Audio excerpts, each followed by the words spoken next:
Salut tout le monde, j'espère que vous allez bien. On se retrouve aujourd'hui dans une nouvelle vidéo pour un tag, chose que je n'ai pas l'habitude de faire sur ma chaîne. Mais je trouvais ce tag fort sympathique, donc comme vous l'aurez vu dans le titre, il s'agit du tag sororité. J'ai été taguée par Laetitia de la chaîne Les Coquetteries de Laetitia qui m'a mentionné dans ce tag. D'ailleurs je la remercie, ça m'a fait vraiment très plaisir, donc si tu passes par là, merci beaucoup. Et donc du coup je me devais, vu qu'elle m'a tagué, de refaire ce tag. Et en plus je le trouve vraiment très bien, l'idée de partager un petit peu d'autres chaînes. Je trouve le concept très sympathique. Avant de rentrer dans le vif du sujet, si jamais vous n'êtes pas abonné à ma chaîne, n'hésitez pas à le faire. Et si jamais vous aimez ce genre de vidéo et que ça vous plaît, n'hésitez pas à liker la vidéo et me dire ça en commentaire. La première question, c'est la créatrice qui t'a aidé à traverser une période difficile. Alors, en soi, c'est pas vraiment une créatrice, c'est YouTube en général. Et j'ai découvert les chaînes YouTube, tout ça, à un moment de ma vie où... Alors, je vais vous parler de choses quand même assez personnelles dans ce tag. Vous allez voir, je parle jamais de ma vie, mais là, il y a quelques petites choses personnelles qui vont en ressortir, forcément, pour vous donner des explications sur le pourquoi du comment ces youtubeuses. C'était une période difficile pour moi parce que j'ai pris... Alors, j'ai jamais été quelqu'un d'angoissé dans ma vie, ni rien du tout. Mais là, j'ai pris d'un coup d'un seul des grosses crises d'angoisse. Et la seule chose qui me calmait, c'était mon téléphone et des vidéos YouTube. Et à chaque fois que j'avais une crise qui arrivait, je prenais mon téléphone et je regardais des vidéos. Et au début j'ai découvert du coup Elsa Makeup comme ça. Je regardais toutes ces vidéos et c'était un réel plaisir. Et puis du coup j'en ai découvert d'autres grâce à aussi à des blogs. J'ai découvert d'autres chaînes YouTube, etc. Et voilà, ça m'a amené à consommer YouTube, à me dire que ma passion du maquillage, parce que je l'avais déjà à ce moment-là, mais j'osais pas, en fait je pouvais oser et qu'il n'y avait pas de honte à aimer le maquillage comme ça en quantité. Voilà, donc, et ça a permis aussi de calmer ces crises d'angoisse. Donc on pourrait dire que Elsa Makeup finalement m'a aidé à passer cette période, on va dire, difficile de crise d'angoisse. Et grâce à ça, en fait, du coup j'avais un repère.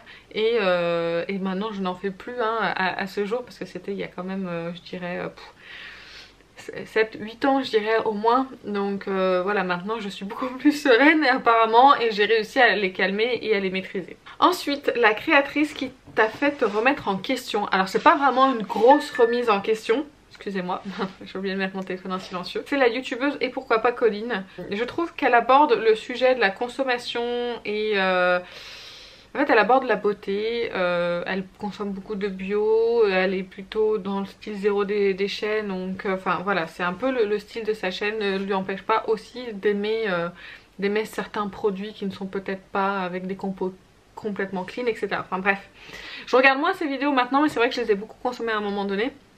Et c'est vrai qu'elle a une façon d'aborder le sujet que j'aime beaucoup, et de se remettre en question un petit peu sur la façon de consommer. Donc j'ai réduit quand même pas mal de déchets en fait, je dirais, grâce à elle, notamment les cotons jetables.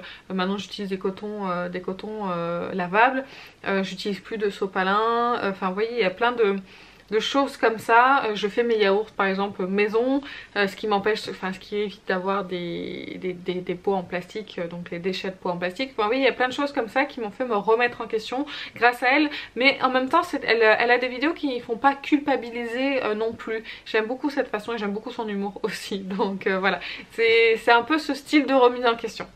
Une créatrice qui te fait rire, alors j'en ai pas qu'une, j'en ai plusieurs. Je vais commencer par celle que je suis principalement sur Instagram, c'est Coucou les girls. Ses stories me font mourir de rire, vraiment, elle est vraiment très drôle. Je vous invite à aller suivre son compte sur Instagram. Dès qu'elle fait une story, j'ai même pas besoin de mettre le son, déjà juste sa tête, enfin ses mimiques et tout, elle me fait rire. Donc vraiment je vous invite à aller la découvrir, elle est vraiment excellente. Une autre créatrice qui me fait rire, c'est Danisha Pop. Elle a sa manière à elle d'exposer les choses et de parler des choses, et en fait j'adore, j'ai l'impression que limite je discute avec une copine, et elle me fait vraiment beaucoup rire. Donc je passe de très bons moments à regarder ses vidéos. Et une autre aussi, la troisième c'est Sananas. Alors je suis abonnée à sa chaîne, j'aime beaucoup ce qu'elle fait en termes de make-up. Je regarde pas toutes ses vidéos, je regarde principalement ses vidéos maquillage quand elle se maquille, etc. Et il y a toujours à des moments de la vidéo où elle me fait rire. Je trouve que c'est aussi la bonne copine qui a toujours le mot pour rire et qui est un petit peu folle. Voilà, j'aime beaucoup aussi ses vidéos en dehors du make-up où elle maîtrise quand même aussi le sujet. Je trouve qu'elle est quand même très rigolote. Quelle est la créatrice qui t'a fait pleurer? Alors, pleurer c'est un bien grand mot. Je suis pas quelqu'un de très sentimental, surtout avec les humains. En dehors de mon fils et de ma famille, etc. Mais avec les humains en soi, c'est pas... Voilà, j'ai beaucoup plus d'affection envers les... c'est horrible ce que je veux dire. Envers les animaux. Maintenant, avec les enfants aussi, parce que maintenant que j'ai un petit garçon, c'est vrai qu'il y a aussi le sentiment de... maintenant que je suis maman, les enfants, j'ai un peu plus d'importance parce qu'on va dire que... moi, les enfants à la base, c'est pas trop mon truc. On va pas rentrer dans ce sujet-là. J'aime pas trop les enfants des autres, en fait, si vous voulez. C'est... On passe à autre chose.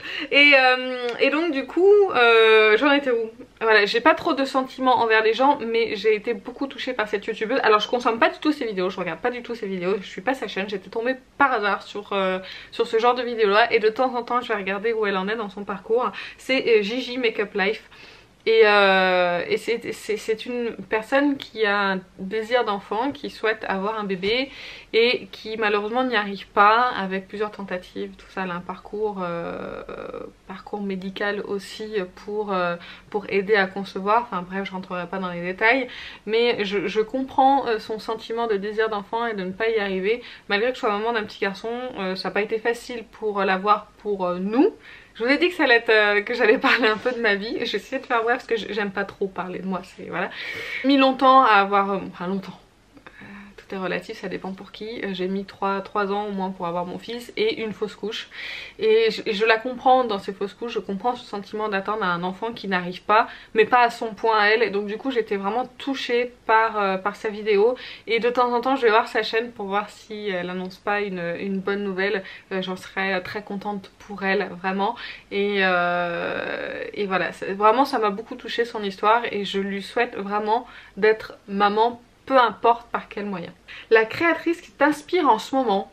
Alors, pareil, c'est une question un peu compliquée, mais il y a une créatrice qui me fascine, c'est la Loge de Gabrielle. J'aime beaucoup la façon qu'elle a de parler des produits, de les détailler, sans jamais rien oublier.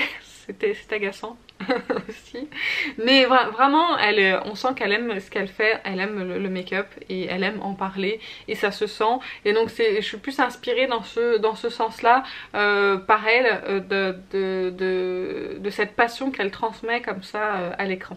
Quelle est la créatrice qui aura une place particulière dans ton cœur? Encore une fois, je suis pas très sentimentale, mais je vais citer une créatrice, c'est Les Coquetteries de Laetitia, parce que depuis que j'ai ma chaîne YouTube, j'en ai des personnes qui ont des chaînes YouTube qui sont passées dans les commentaires. Est-ce que tu peux t'abonner à ma chaîne? J'ai liké, tu peux regarder. On sent des personnes qui n'ont pas regardé ma vidéo, qui sont là juste pour faire de la pub. J'ai jamais fait de pub sous les autres chaînes. Quand je commentais, c'était un vrai commentaire parce que j'ai regardé la vidéo. Et voilà, j'ai jamais fait ce genre de choses là. Et en fait ça m'a toujours agacé ces personnes qui venaient, oui oh là là je te like, tu me likes, tu t'abonnes, je t'abonne, je m'abonne. Non, ça c'est pas mon truc. Et quand Laetitia est venue la première fois commenter mes vidéos, parce que je la suivais avant qu'elle commente mes vidéos, je regardais ses vidéos. Et du coup j'ai été très impressionnée et très aussi contente de...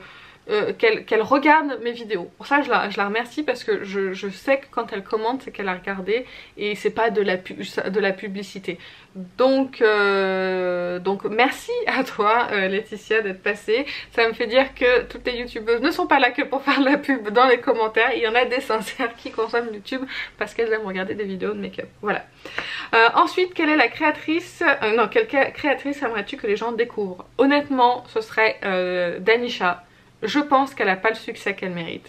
Parce qu'elle est très douée dans le maquillage, dans la façon de se maquiller. Elle est très drôle, elle est accessible. Et elle dit tout ce qu'elle pense. Et elle fait pas de partenariat. Elle accepte de recevoir des produits gratuitement, mais elle accepte pas les partenariats. Et je pense que ce serait vraiment bien qu'elle ait vraiment un nombre d'abonnés supérieur et des vues supérieures pour qu'elle puisse gagner sa vie et continuer à faire ce qu'elle aime, parce que c'est un réel plaisir de la voir faire ça tous les jours. Quelle est la créatrice avec laquelle t'aimerais-tu collaborer? C'est une très bonne question à laquelle je ne saurais répondre. Je dirais avec toutes celles que j'ai citées, puisque c'est des personnes que je regarde très régulièrement, et je dirais ouais, toutes celles que j'ai citées, parce que c'est des personnes que j'aime regarder. Alors en dehors de Gigi Makeup Life où je regarde pas vraiment ses vidéos, plus je suis un peu son histoire personnelle, mais sinon toutes les autres, oui, toutes. Vraiment c'est des youtubeuses que j'aime beaucoup, donc peu importe... Voilà. Après, quelle collaboration? Je n'en sais strictement rien. Je pense que ça me foutrait un stress. J'aurais peur de ne pas être à la hauteur. Mais bon, voilà. Quelle créatrice aimerais-tu voir faire ce tag? Et bah écoutez, je ne vais nommer personne et tout le monde en même temps. Si vous passez par là, que vous avez une chaîne YouTube, faites-le. Si vous avez un compte Instagram, faites-le. Partagez les gens que vous aimez regarder. Ça peut les aider à monter un petit peu dans... Ça peut les aider à avoir un petit peu plus d'abonnés ou avoir quelques vues en plus, de partager leur contenu, etc. Enfin voilà, moi je me dis que peu importe le nombre d'abonnés, c'est bien de parler des personnes qu'on aime suivre. Voilà, donc j'espère que cette vidéo vous a plu, j'espère que j'ai pas oublié de questions. Si vous vouliez répondre aussi à ce tag en commentaire, faites-le, ça sera avec grand plaisir de découvrir des chaînes. Et voilà, j'espère que j'ai pu vous faire découvrir aussi quelques chaînes, même si celles que j'ai citées sont quand même déjà bien connues. Sur ce, je vais vous laisser, je vous fais plein d'énormes bisous et je vous dis à très bientôt. Salut!